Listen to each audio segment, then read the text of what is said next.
സൃഷ്ടിപരമായ ചിന്തകൾ കൊണ്ടും ഇച്ഛാശക്തി കൊണ്ടും ശാസ്ത്രീയ പരിശീലനം കൊണ്ടും കൂടുതൽ മെച്ചപ്പെട്ട രീതിയിൽ ജീവിത ലക്ഷ്യം കൈവരിക്കാൻ മനുഷ്യന് കഴിയുന്നു.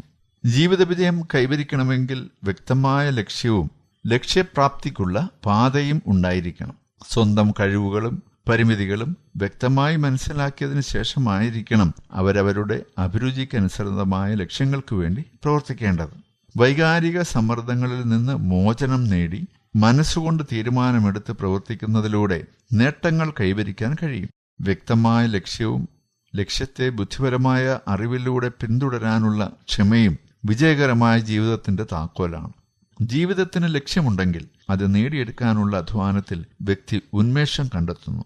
അധ്വാനം ഒരു ചര്യയായി മാറുന്നതോടെ ജീവിത ലക്ഷ്യം നേടുന്നതിൽ ആ വ്യക്തി പൂർണ്ണമായും വിജയിക്കുന്നു. നിങ്ങൾ എങ്ങോട്ടാണ് പോകുന്നതെന്ന് നിശ്ചയമില്ലെങ്കിൽ എവിടെയെങ്കിലും ചെന്ന് അവസാനിക്കുകയേ ഉള്ളൂ. ചിന്തിക്കുക, നിങ്ങൾ എങ്ങോട്ടാണ് പോകുന്നതെന്ന് നിശ്ചയമില്ലെങ്കിൽ എവിടെയെങ്കിലും ചെന്ന് അവസാനിക്കുകയേ ഉള്ളൂ.